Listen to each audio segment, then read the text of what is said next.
जय हिंद, नमस्कार। मैं अंबर जैदी स्वागत करती हूँ आप सबका एक बार फिर से हमारे आज के कार्यक्रम में। दोस्तों, ऑपरेशन सिंदूर के बाद भारत की डिफेंस स्ट्रेटजी सिर्फ जमीन और आसमान तक सीमित नहीं रही है। अब ये जंग का अगला जो मोर्चा है स्पेस है।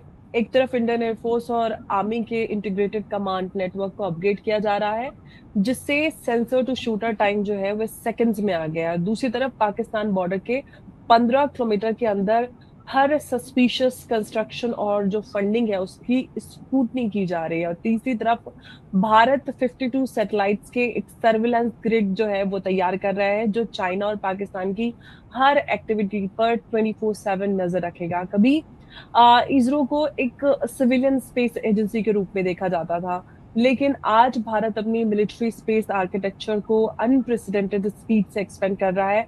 अब सवाल ये है कि क्या भारत एक स्पेस पावर से स्पेस सुपर पावर बनने की तरफ आगे बढ़ चुका है?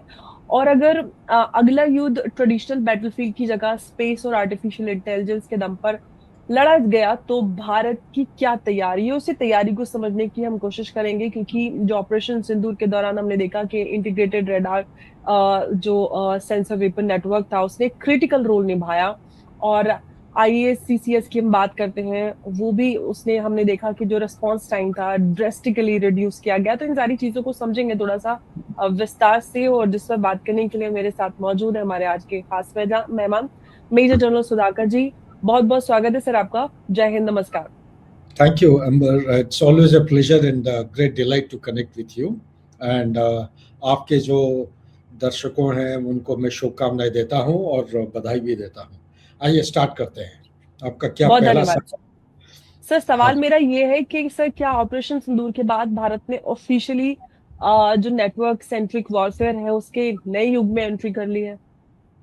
अच्छा देखिए, मैं मोटा मोटा चीजें थोड़ा सा सही जगह पे रखना चाहता हूं। ऑपरेशन जी। सिंदूर के बाद जो चीज आपने अभी जो प्रियम्बल में बताया, ये एक अनोखा किस्म का एक कदम उठाया गया है हिंदुस्तान की तरफ से। अनोखा इसलिए कह रहा हूँ क्योंकि अगर आप पाकिस्तान का स्टडी करेंगे, ये नहीं कि पाकिस्तान के पास एयर डिफेंस नहीं था। एयर डिफेंस के ऑपरेशन सिंदूर के टाइम में पाकिस्तान के पास एयर डिफेंस के हर पहलू, हर पिलर मौजूद था। एक छोटा सा मिसाल मैं देना चाहता हूँ, उनका एक्चुअली भेदभाव कैसे डिफरेंस होता है। एयरफोर्स के जो chief of the air staff थे, उनका बाबर साहब, मेरे को जितना याद है, वो सीनियर थे मुनीर साहब से। ठीक है नहीं? अब मुनीर साहब से एक्चुअली सीनियोरिटी जो फौज में दिखा जाता है वो डेट ऑफ कमीशनिंग से माना जाता है।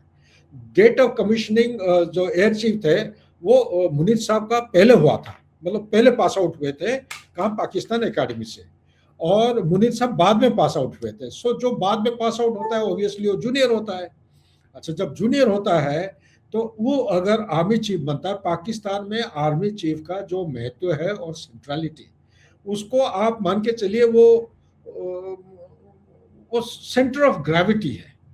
जो डीप स्टेप आप बात करते रहते हैं, डीप स्टेट का माने जो है वो केंद्र बिंदु है chief of the army staff. चाहे कोई उनसे सीनियर हो जूनियर हो, कोई फर्क नहीं पड़ता है। लेकिन ये जो लड़ाई के टाइम में जूनियरिटी और सीनियरिटी में बहुत ही एकदम तनाव पैदा हो जाता है, जिसकी वजह से ये एयर चीफ और आर्मी चीफ के आपस में बातचीत नहीं हो रही थी। इसका कैसे बुरा असर कैसे पड़ता है, देखिए। बुरा असर ऐसा पड़ता है कि बहावलपुर का नाम आप सुने होंगे। वही बहावलपुर है जहाँ पे पाकिस्तान ने कोई साल पहले, 5-10 साल पहले, अमेरिका का जो ड्रोन है, रीपर ड्रोन MQ-9 को, उसके ऊपर, ये पंजाब का ये हार्टलैंड है, ये उसके ऊपर फ्लाई करने के लिए उन्होंने एयर स्पेस को पूरा एकदम क्लोज कर दिया था, मना कर दिया था। वही बहावलपुर के अंदर हम घुस के उनका जो टेररिस्ट कैंप है, और ये जो टेररिस्ट कैंप है ये जैश ए मोहम्मद का आता है, लश्कर तोयबा मुरीद में है जैश ए मोहम्मद। और आपको शायद पता होगा, ऑपरेशन सिंदूर से पहले कुछ रिपोर्ट भी आया था, वो सच है कि हमास के करीब करीब 8,000 नुमाइंदे वहां आके पहुंच गए थे ट्रेनिंग के लिए। उसके आगे क्या हुआ उसका फॉलोअप नहीं हुआ है, मीडिया में नहीं आया। लेकिन एक चीज मैं कहना चाहता हूँ, बहावलपुर की जो टेररिस्ट कैंप है वो बहावलपुर का एयरपोर्ट से करीब करीब 9 किलोमीटर दूर है। और हर एयरपोर्ट एक वल्नरेबल एरिया अब्लिक पॉइंट माना जाता है। और वल्नरेबल एरिया और पॉइंट के मुताबिक आर्मी में या आर्म फोर्सेस में जो आप प्रोटेक्शन देते हैं, टारगेट प्रोटेक्शन, उसको आप एयर डिफेंस का कुछ ना कुछ हथियार देते हैं। तो एयर डिफेंस का वहां पे चाइनीज का हथियार वहां पे लगा गया था। लेकिन अगर वो लगा गया था तो ऐसा क्या है कि एयरपोर्ट के लिए आपका एयरफोर्स का एसेट्स हैं, सिविल के भी एसेट्स हैं, और वहां से 9 किलोमीटर दूरी पे अगर एक टेररिस्ट कैंप है उसको कैसे आपने प्रोटेक्शन नहीं दिया है? ठीक है ना। सो ये एक तो नंबर एक। नंबर दो, प्रोटेक्शन अगर था एयरपोर्ट के साथ, इसके बावजूद हिंदुस्तान का जो अटैक हम घुस के मारे, कैसे मारे हैं उसका कहते हैं कि 100 और 1000 फुट के बीच में जो गैप होता है 900 फुट का, कोई कोई जगह आपको मीटर मिलेगा, एक्चुअली ये फुट है। ये जो 900 फुट का गैप है, वो गैप कम समय होने के नाते में ज़्यादा गहराई में इसको एलाबोरेट नहीं कर सकता हूँ। वो गैप के अंदर से हमारे जितने भी मिसाइल हैं बिल्कुल प्रिसिशन टारगेटिंग के साथ, और टारगेट एक्वायर करके सीधा एकदम पिन पॉइंटेड एक्यूरेसी के साथ एंगेज किया है। तो आप देखिए ये सारी चीजें सामने नहीं आता है, लेकिन ये बोलना जरूरी इसलिए है कि अगर तालमेल नहीं होगा दो सर्विसेज के बीच में तो जी ऐसा ही फर्क पड़ता है। इसीलिए इंटीग्रेशन जो है केंद्र बिंदु बन जाता है। कैसे आपका आकाश तीर जो आर्मी के पास है, आपका S-400 उनके पास है, क्या बोलते हैं, integrated air command and control system जो है वो एयर डिफेंस सिस्टम है सारे। ये अलग अलग सिस्टम, उसमें एयरक्राफ्ट आता है, उसमें ड्रोन्स आते हैं, उसमें बैरक मिसाइल जो है बैरक 8 जो इजराइल से ले रखे वो भी आता है। आर्मी के पास LU-70 होते हैं, अलग अलग किस्म के, अलग अलग टाइम 60-70s में हमने हथियार कुछ स्वीडन से लिए थे, वो हथियार को डिस्कार्ड ना करके अभी उसको रेसिसिटेट करके, रेनोवेट करके, रिपेयर करके, जुगाड़ करके उसको इस्तेमाल किया जा रहा है बहुत बेहतरीन तरीके से।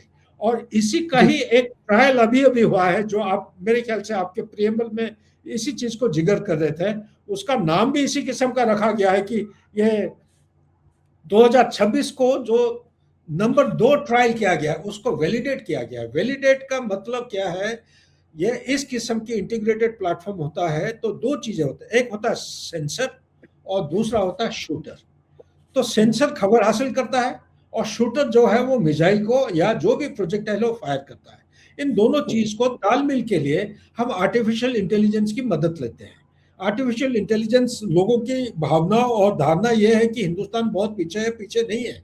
ऑपरेशन सिंदूर का एक पहला सबूत है, जो हिंदुस्तान इतना पीछे होने के बावजूद भी अच्छे अच्छे किस्म की चाइनीज हथियारों को पूरा नकारा कर दिया। आप देखिए जी तो सर। उस तालमेल को और बढ़ावा कैसे दिया जा सकता है?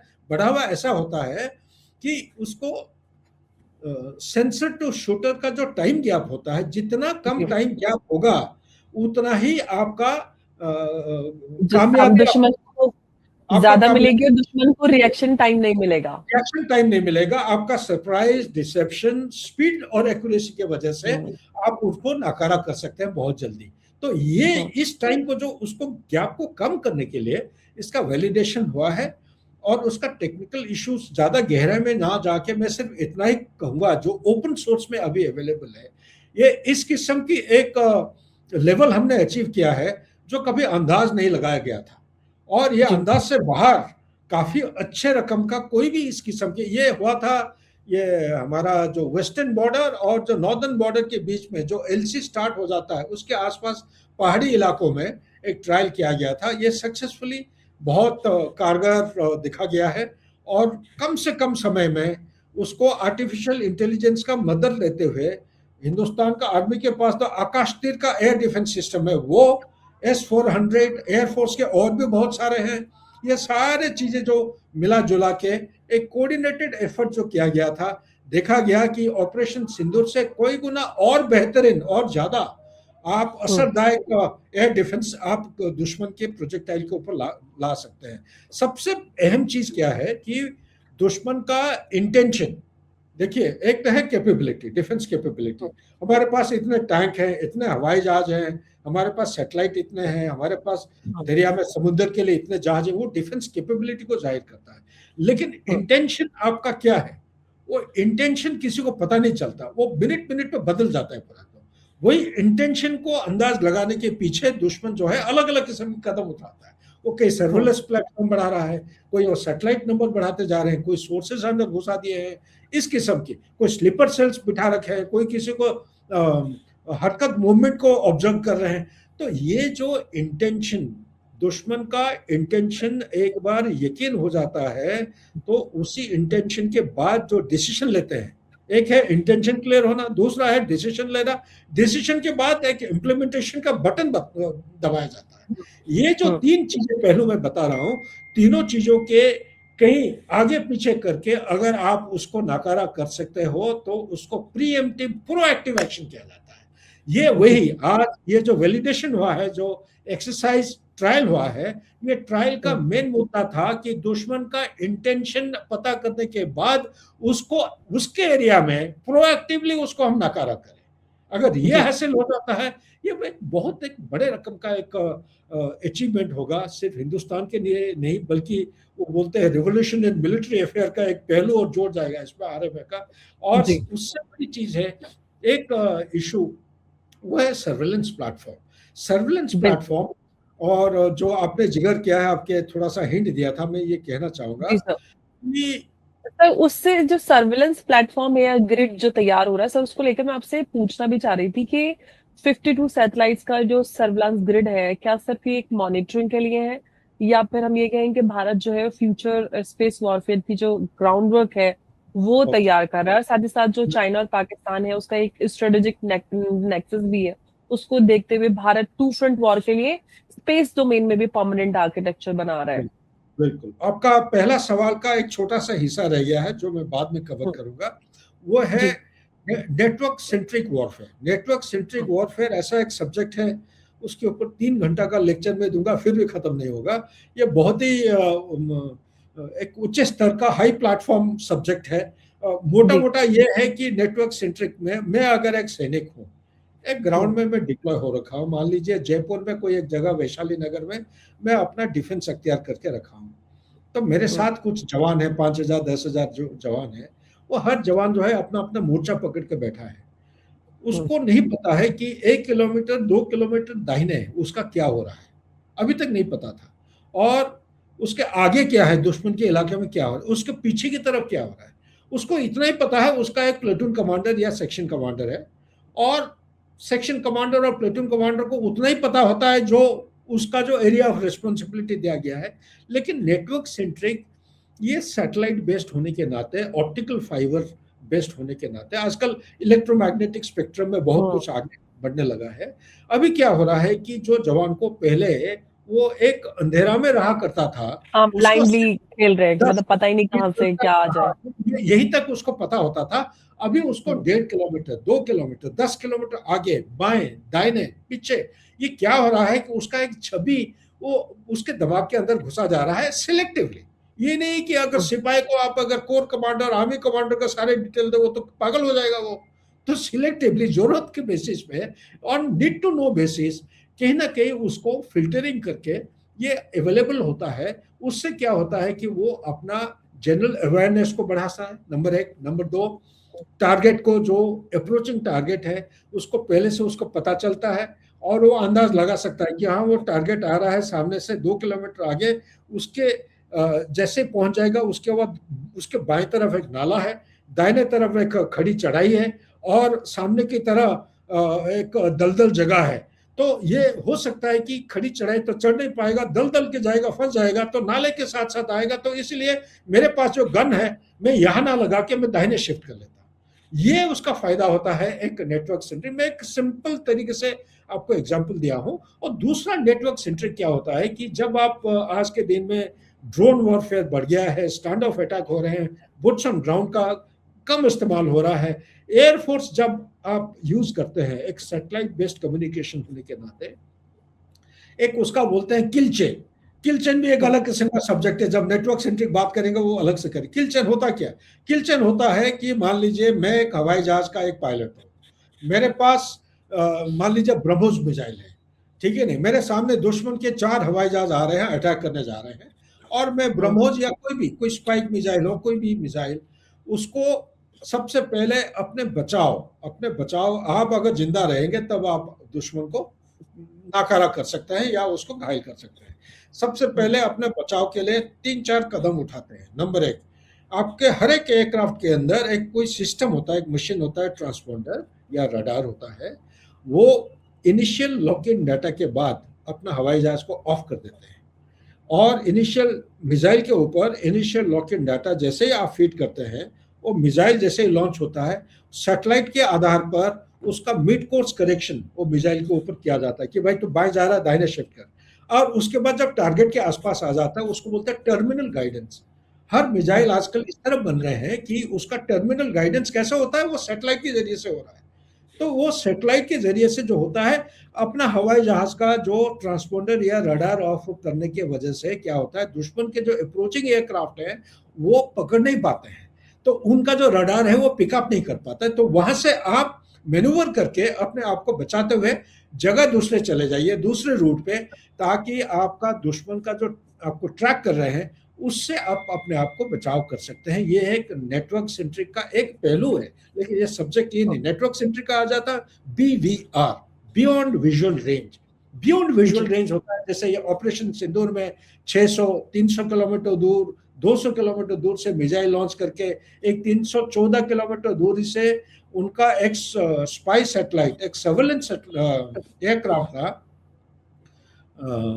शायद ये स्वीडन का है, तो उस हवाई जहाज को मार के गिराया है 314 किलोमीटर दूरी। उसको बोल, जो टारगेट आप देख नहीं पा रहे हो तो उसको इतना दूरी से कैसे फायर, उसको बोलते हैं बियॉन्ड विजुअल रेंज की कैपेबिलिटी। तो उसका डाटा सब कुछ फीड कर देते हैं मिसाइल के ऊपर, और सैटेलाइट के गाइडेंस की वजह से आप सीधा जाके टारगेट को नॉकडाउन कर सकते हो आराम से। ये चंद एक पहलू होते हैं। इसको नेटवर्क सेंट्रिक अलग से मैं कवर करूंगा, मैंने आर्टिकल लिखा है इसके ऊपर वेस्टर्न मीडिया में और हमारा नेशनल मीडिया में, आपके साथ में शेयर करूंगा नेटवर्क सेंट्रिक का क्या मीनिंग होता है, कैसा एप्लीकेशन। लेकिन जहां तक सर्वेलेंस कैपेबिलिटी आप कह रहे हैं, ये एक्चुअली बात मैं छेड़ना नहीं चाह रहा था, क्योंकि ऑपरेशन सिंदूर के दौरान मैं था नहीं, आने के बाद सबसे पहला पॉइंट मैं सरकार को यही बताया था कि बाहर विदेश में घूमते घूमते ये चीजें ओपन सोर्स से थिंक टैंकों के साथ जब मेल मिलाप कर रहा था, मेरे को ये पता चला कि हमारा एक नेविक वो सिस्टम जो कारगिल लड़ाई के टाइम में अमेरिका ने जीपीएस का कनेक्शन काट दिया था। जीपीएस के बिना आजकल जैसे ही आप गूगल के बिना मैं जयपुर में पागल हो जाता हूँ, ठीक जगह नहीं पहुंच पाता हो, कारगिल लड़ाई वो पहाड़ों के ऊपर जीपीएस के बिना आप सही जगह पे पहुंच रहे नहीं पहुंच रहे हो, उसको कहना बड़ा मुश्किल होता था। तो जैसे काट दिया, हम अपना ओल्ड सिस्टम जो था कॉम्पस और मैप को इस्तेमाल करके वो जीत हासिल किए। तो वो एक टर्निंग पॉइंट था जब हिंदुस्तान ने फैसला लिया कि हम अपना जीपीएस बनाएंगे। वो जीपीएस का नाम है नेविक। और नेविक का क्या हुआ है, कम से कम 7 सैटेलाइट की जरूरत है, उसका कंप्लीट जो ओवरलैप है, उसका जो नेटवर्क बनता है इंटीग्रेटेड नेटवर्क, उसके लिए 7 सैटेलाइट की जरूरत है, ताकि हमारा पूरा देश का जो बॉर्डर है पूरा कवर हो सकता है और आसपास के जो एडजॉइनिंग या जो नेबर्स हैं वो कवर हो सकते हैं। 7 में से मेरे को बाहर गया था, मैं कहीं पे मैंने पढ़ा ये, 7 में से 3 सैटेलाइट हमारा अभी डिफेक्टिव हो गए, एक के बाद एक। ये एक बहुत बड़ा एक चुनौती है। तो मैं तो यहाँ पे एक सेमिनार हो रहा था जयपुर में, काफ़ी ऊंचे स्तर का, काफ़ी सीनियर ओहदेदार आए थे, मैंने खड़े होकर बताया था कि सबसे पहला प्रायोरिटी पे ये नेविक के जो सैटेलाइट हैं जल्द से जल्दी लॉन्च करना है, और उसका कंप्लीट जो सर्किट है उसको कंप्लीट करना निहाती जरूरी है। नेविक के बिना आप कहीं के नहीं रहेंगे, क्योंकि इसी के आधार पर आपका मिसाइल सिस्टम, आप जो नेटवर्क सेंट्रिक की बात कर रहे हैं, हर एक किस्म के terminal guidance, mid course correction, initial lock in period, ये सारे चीजें इसी के ऊपर होना निहाती जरूरी है। अगर आप दूसरे कोई सिस्टम, जैसे पाकिस्तान कर रखा है चाइना का Baidu system, Pakistan is totally dependent on the satellite surveillance platform of China, और चाइना का है बैडू सिस्टम, उसका नेविगेशन सिस्टम है। उसको कामयाब करने के लिए ये हर 50 से 60 किलोमीटर के बीच में आपको एक टावर मिलेगा पाकिस्तान में, जहां जहां वो थ्रेट, उनका हाई थ्रेट सेक्टर समझते हैं, और ये एक नेटवर्क जुड़े हुए हैं एक दूसरे टावर के साथ, उसको बैडू टावर बोलते हैं। ये काफी सारे मिलेंगे। और इसी चीज को मैं आगे बढ़ाते हुए ये कहूंगा कि 2025 और 26 के बीच में, 25 और 26 के बीच में, ये मैं सस्पेक्ट कर रहा हूं कि ये पक्का कुछ कॉन्स्पिरेसी है। ऐसा नहीं हो सकता है कि हमारा 3 सैटेलाइट, वो भी सर्वेलेंस सैटेलाइट, मैं एक्चुअली छेड़ना नहीं चाह रहा था, आपने जब स्पेसिफिकली एक सवाल पूछा है तो बोलना जरूरी है। Between 2025 and 2026, India suffered losses in 3 strategic satellite missions. In January this year, ISRO failed to place its strategic satellite EOS, ये जो उसको क्या बोलते हैं, अर्थ जो लो अर्थ ऑर्बिट सैटेलाइट होता है N1, also known as Anvesha, in its intended orbit. और ये जो EOS N1 है, ये 150 किलोग्राम का एक अर्थ ऑब्जर्वेशन सैटेलाइट था जो DRDO ने बनाया था, और उसको डिजाइन ऐसा किया गया था ताकि ये हाइपर सेक्टरल ऐसा एक पोजीशन होता है और ऐसा एंगल होता है ताकि आपका जो एरिया ऑफ रिस्पॉन्सिबिलिटी को एक पीरियोडिसिटी के साथ, मैं पाकिस्तान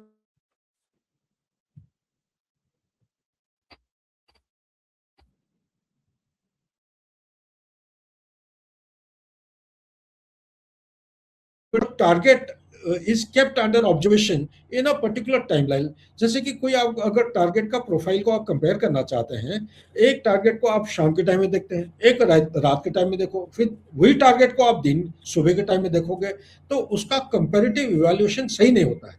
तो इसीलिए सैटेलाइट को जरूरी है वो एक समय पर आना चाहिए, उसका रिपीट स्वात होना चाहिए। दूसरी बात यह है कि चला गया है कैसा, ये ऑफ होना और ये भी हाँ, ये आपको भी मैंने ये आर्टिकल दिया है, एक मेरे एक दोस्त ने दिया है। हाँ, ये देखिए, इसका दूसरा जो है,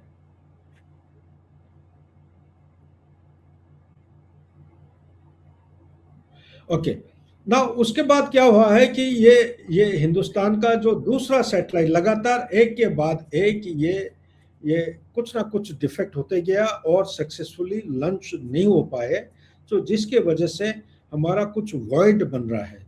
और ये वॉइड अगर आप इसको तुलना करेंगे पाकिस्तान का पिछले 16 महीने के अंदर, पाकिस्तान का पिछले 16 महीने के अंदर इन्होंने 6 सैटेलाइट ऑलरेडी लॉन्च कर चुके हैं, यानी कि ऑपरेशन सिंदूर या पहलगाम जो हुआ उससे पहले, और उसके बाद ऑपरेशन सिंदूर के आसपास, उसके बाद अक्टूबर नवंबर में, उसके बाद जनवरी इसी साल, मतलब इस तरफ 6। और ये जो इतना स्पीड, इतनी तेजी से वो लॉन्च करते जा रहे हैं, उनका जो स्पेस ऑर्गेनाइजेशन का हिस्ट्री अगर चेक करेंगे, ऐसा कभी लॉन्च हुआ नहीं है।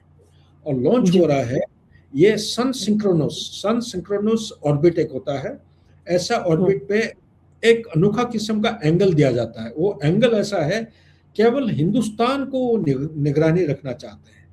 और उसका तीसरा पॉइंट ये है कि वो जम्मू कश्मीर के ऊपर ज्यादा फोकस कर रहे हैं। चौथा पॉइंट ये है कि वो सैटेलाइट जो है, ये चाइना उनको मदद कर रहा है। चाइना के हेल्प के बिना ये सैटेलाइट कभी लॉन्च नहीं हो सकता है। चाइना उनको हेल्प कर रहा है, फोकस कर रहे हैं JNK के ऊपर। और पांचवा चीज मैं इधर शेयर करना चाहता हूं कि उसका ये सैटेलाइट का पीरियोडिसिटी जो मैं आपको बता रहा था, ऐसा वो कर रखे हैं ताकि हर दूसरे दिन वो टारगेट, दिया हुआ टारगेट के ऊपर हर दूसरे दिन वो रिपीट हो रहा, उसी समय पे सुबह 8 बजे हर दूसरे दिन वो सैटेलाइट आ रहा है, वो चेक कर रहा है कि ये जो टारगेट है स्ट्रेटेजिक टारगेट हो सकता है, कोई नॉन स्ट्रेटेजिक भी हो सकते हैं, कोई जैसे कि नॉन स्टेट एक्टर्स भी हो सकते हैं। तो ऐसा उनका प्रोफाइल कुछ चेंज तो नहीं हुआ है, मैन पावर की कोई बढ़ोतरी तो नहीं हुई है, कोई गन्स वगैरह प्रोटेक्शन देने के लिए कुछ आया तो नहीं है। इस किस्म की जो टारगेट्स हैं, इसके ऊपर कड़ी निगाह रखने के लिए पर्टिकुलरली हमारा जो हिंदुस्तान के स्ट्राइक कोर, हमारे 4 स्ट्राइक कोर हैं, ये स्ट्राइक कोर पहले ज्यादातर हमारा पाकिस्तान की तरफ फेस करते थे, लेकिन ये गलवान इंसिडेंट के बाद उसका रीऑर्गेनाइज हुआ है पूरा एकदम कंप्लीट ऑर्डर ऑफ बैटल जो बोलते हैं, उसको रीडिप्लॉयमेंट किया गया है। और प्रायोरिटी 1 चाइना, जो पहले से हम बोलते आ रहे थे 97 जॉर्ज फर्नांडिस के टाइम से, नंबर 1 दुश्मन तो चाइना है। अभी जाके वो कहा ना, एक कहावत और जो एक्शन है ग्राउंड, उसमें कुछ तालमेल आया है। अभी पूरा एकदम फोकस इस तरफ हो रखे। इसका मतलब ये नहीं कि पाकिस्तान पूरा खाली हो गया, मैं सिर्फ कह रहा हूँ ये जो स्ट्राइक फॉर्मेशन होता है इसके ऊपर दुश्मन का जो सर्वेलेंस प्लेटफॉर्म्स हैं इसके ऊपर निगाह रखते हैं। और सबसे इम्पोर्टेंट, इससे और ज्यादा इम्पोर्टेंट ये है कि कंप्लीट हिंदुस्तान का जो ज्योग्राफी है इसके ऊपर पाकिस्तान का निगाह ज्यादा है इन कंपैरिजन टू हमारा इंडिया का इतना नहीं सैटेलाइट कवरेज। ये जो कमी है ऑपरेशन सिंदूर के दौरान या उससे पहले काफी शोर गुलाबा मेरे जैसे लोग हैं और भी है मेरे से काफी कुछ किए हैं। एक जागृति आई उस समय झटके के साथ डबल डाउन करके सरकार उसी के आसपास ऑपरेशन सिंदूर का 10 तारीख को खत्म हुआ, ये मई के महीने में मई या जून में सरकार ने बिल्कुल अनाउंस कर दिया था कि 52 सैटेलाइट 52 सैटेलाइट जो हैं ये लॉन्च होंगे 2029 तक और इंडिजिनसली ये डेवलप किए जाएंगे। अगर इसको कंपैरेटिव फिगर आप करेंगे उसका अलग से ये करेंगे। मेरे पास एक है, मैंने लेक्चर देने गया था IIT कानपुर या कोई एक IIT में, उसको एक कंपैरेटिव प्रोफाइल है, अमेरिका का इतना सैटेलाइट है, चाइना का इतना है, फ्रांस का इतना है, पाकिस्तान का इतना है, हिंदुस्तान कहाँ आता है। हिंदुस्तान का जो फिगर है मेरे पास अभी है नहीं, लेकिन हम इतना कमजोर भी नहीं है, काम चलाओ के लिए है। ISRO is capable. ऑपरेशन सिंदूर का कंप्लीट जो कवरेज है ये इसरो ने ही सारे हमें एक्यूरेट इंफॉर्मेशन दिया है, क्योंकि ये जो आर्मी का नेटवर्क है ये अभी तक हमारे पास 26 सैटेलाइट लॉन्च हो चुके हैं but they are not adequate. NavIC का जो 7 में से 3 खराब हो चुके हैं, 4 सिर्फ फंक्शनल है मेरे ख्याल से, और ये धीरे धीरे इसके ऊपर एक्शन लेना निहाती आवश्यक है। इसी तरह ये जो 52 सैटेलाइट की आप बात कर रहे हैं 2029 तक अगर हो जाएगा, आप मान के चलिए कि हमारा जो नेटवर्क सेंट्रिक की बात कर रहे हैं आप, ये नेटवर्क सेंट्रिक का एक जबरदस्त एक जम मिलेगा हमारा काबिलियत को। और ये जो एयर डिफेंस सुदर्शन चक्र का जो बन रहा है अभी आर्टिफिशियल इंटेलिजेंस और लोकल नेटवर्क का मदद लेके कर रहे हैं, और सैटेलाइट बेस्ड जब हो जाता है तब आपका जो एक्यूरेसी, प्रिसिशन और कोऑर्डिनेशन और आर्टिफिशियल इंटेलिजेंस का जो तालमेल है ये बहुत और कोई गुना ज्यादा हो जाएगा। सो आने वाले समय में हम देखेंगे कि इसका जो तौर तरीके और जो एफिशिएंसी है ये काफी बढ़ने जा रहा है, और जो डिफेंस कैपेबिलिटी है हमारा हिंदुस्तान का ये बहुत ही बेहतरीन होने जा रहा है। लेकिन मेरा सिर्फ यहीं पे एक रिकमेंडेशन दूंगा कि नाविक सैटेलाइट जो हमारा कॉन्स्टिट्यूशन है उसको किसी भी तरह दुरुस्त करा जाए, नंबर 1। नंबर 2, ये जब पाकिस्तान एक चुनौती स्टार्ट किया है, हमारा देश को ज्यादा निगाह रख रहा है हमारे हिंदुस्तान से अगर तुलना करते हैं, इसको कैसा उसको आप काउंटर मत कीजिए। आप हमारा जो दुश्मन को नाकारा करने के लिए 3 अलग अलग कदम होते हैं। एक होता है कंटेनमेंट, दूसरा होता है काउंटर, और तीसरा होता है कंटेस्टेशन जब लड़ाई होगी। तो कंटेनमेंट का मैं कह रहा हूं एक प्रोएक्टिव कंटेनमेंट होना चाहिए। अब प्रोएक्टिव कंटेनमेंट में मैं ये कोई हिंट नहीं देना चाहता हूं। 2007 को चाइना ने एंटी सैटेलाइट मिसाइल को सक्सेसफुली टेस्ट किया था, हमने 2019 को उसको सक्सेसफुली टेस्ट किया है। ज्यादा देशों के पास ये कैपेबिलिटी नहीं है। 5 देश हैं, यूएस है, रशिया है, चाइना है, एक हिंदुस्तान है, एक यूरोप में मेरे ख्याल से फ्रांस ने कर रखा है। टोटल 5 देशों का है ये जो काबिलियत है हम अपना काउंटर स्ट्रेटेजी में इसको एक फैक्टर बना के आइडेंटिफाई करके रखना निहाती जरूरी है।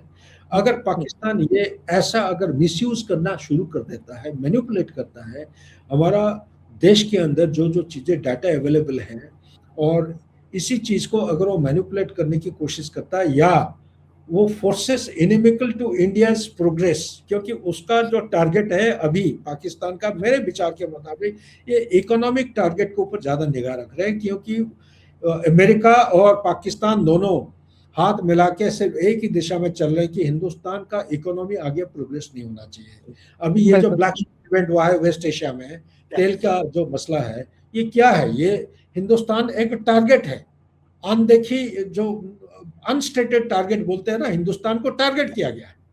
ये चीज आप रशिया के खिलाफ भी कर सकते थे। सो इसीलिए टाइम को मद्देनजर रखते हुए मैं ज्यादा नहीं खींचूंगा, लेकिन ये वाले जो सैटेलाइट अभी 3 फेल्यूर हुए हैं 2025 और 26 के बीच में, इसको किसी भी तरह रेक्टिफाई करके जल्दी से जल्दी हमारा जो गैप है, सर्वेलेंस गैप है उसमें, और सिविल और मिलिट्री, पाकिस्तान बड़ा स्मार्ट एक्ट कर रखा है, और सिविल का नाम लेके मिलिट्री ड्यूल यूज के लिए वो लॉन्च कर रहा है। ड्यूल यूज कैपेबिलिटी जी चाइना के पास बहुत बेहतरीन कैपेबिलिटी है। तो हिंदुस्तान को भी ऐसा ही कुछ अपनाना चाहिए ताकि हम अपना इलाका को अच्छी तरह निगरानी में रख सकते हैं। उससे ज़्यादा इम्पोर्टेंट है दुश्मन जिसको कंटेन करना चाह रहे हैं उसको इलाका को कंप्लीट एकदम मतलब micro millimetre by micro millimetre उसको निगरानी में रखना है और हमारा टारगेट के प्रोफाइल में आना चाहिए ताकि हम प्रोएक्टिवली उसको मतलब उसको डेसिमेट कर सकते हैं या नाकारा कर सकते हैं। बिल्कुल सर। और ये बहुत ज़रूरी भी है जो आपने रिकमेंडेशंस दी हैं। आई होप उस पे हम सरकार की तरफ से कुछ और काम होता हुआ देखें। बहुत-बहुत धन्यवाद सर आपका इस चर्चा में हमारे साथ जुड़ने के लिए और आपने सभी सवालों का इतनी बेहतरीन तरह से जवाब दिया और आई एम श्योर व्यूअर्स के लिए बहुत आसान रहेगा समझने के लिए सारे पॉइंट्स को। बहुत-बहुत धन्यवाद। नमस्कार। जय हिंद, जय Bharat. Thank you so much.